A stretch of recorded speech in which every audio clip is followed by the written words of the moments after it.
सर्वप्रथम काय सांगावं हे सुचत नाही, पण म्हणजे सहज आम्ही गाडी पंक्चर झाली, आमची शाळेवर चाललो होतो आणि तिकडून येत असताना म्हणजे मॅडमनी पाहिलं आम्ही पंक्चर बनवत होतो आणि ज्या प्रकारे तुम्ही आमचं स्वागत केलं किंवा आम्हाला जे रिस्पेक्ट दिलं हे आमच्यासाठी फारच महत्त्वपूर्ण आहे. आणि बरंचसं माझ्याबद्दल मॅडमनी सांगितलेलं आहे की सर इंग्लिशमध्ये बरंच काम केलेलं आहे. तर माझी पण इच्छा असेल की मी तुमच्यासोबत बरेचसे आपले 7वी 8वीचे पोरं आहेत, म्हणून मी पण इंग्लिशमध्ये तुमच्याशी काही संवाद करू इच्छितो.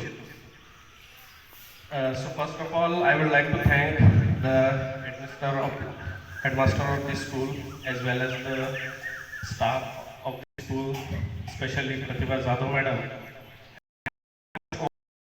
Found that a primary teacher from a Zilla Parishad school is honored and respected in a way which motivates him to excel more in the future for English language development of the learners.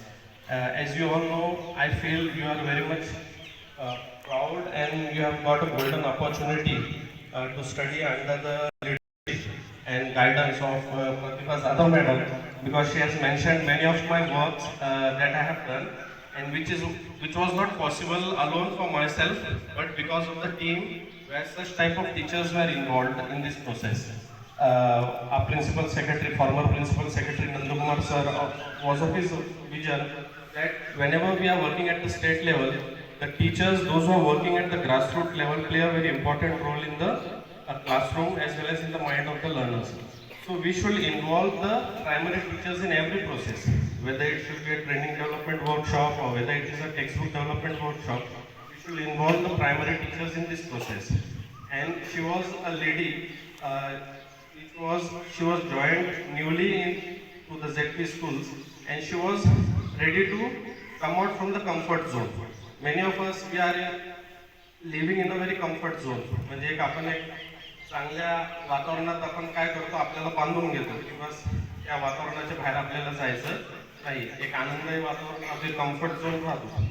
But she was having two options.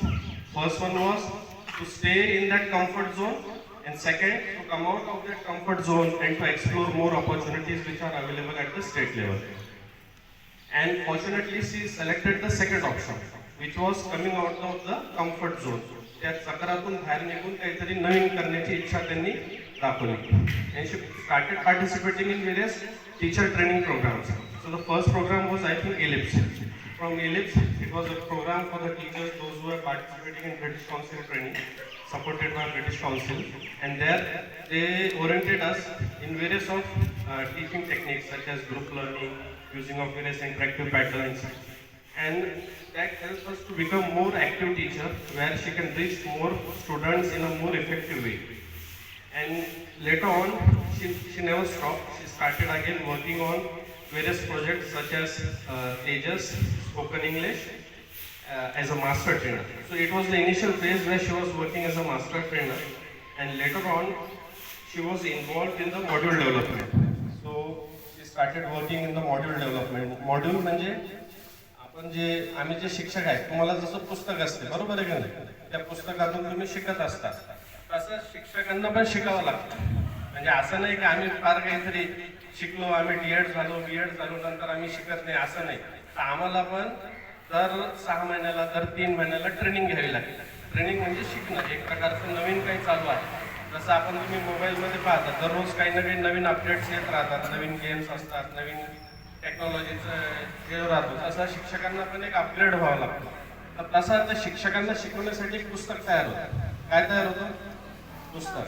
आणि तो पुस्तक तयार करत असताना त्याची team असते, त्याच्यामध्ये मॅडमने काम केलेलं आहे. म्हणजे तुम्हाला माहितीच तो सांगतोय, आलोच मी, आणि म्हणजे तुम्हाला जे मॅडम शिकवत आहेत, म्हणजे ते दुसऱ्या शिक्षकांना शिकवण्यासाठी सुद्धा त्यांनी काम केलेलं आहे. म्हणजे त्यांनी त्यांच्यासाठी पुस्तक तयार केले आणि त्यांना सुद्धा ट्रेनिंग दिली.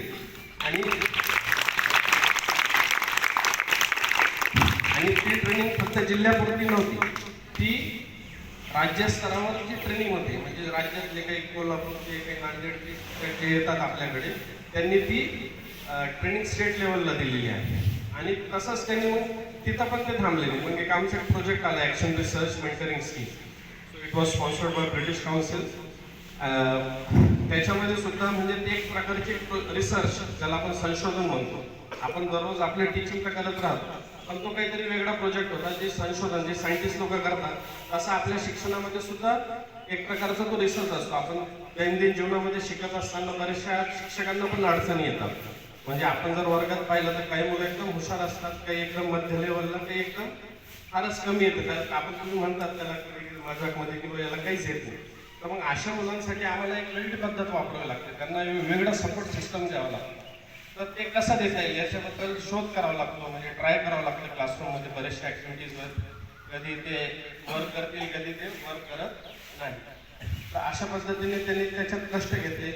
त्याच्यात कधी कधी बराचदा फ्रस्ट्रेशन येतो, स्वतःवर चिडचिडपणा जाणवतो, राग येतो आपल्याला की मी हे ॲक्टिव्हिटी केली पण वर्गात चालत नाही.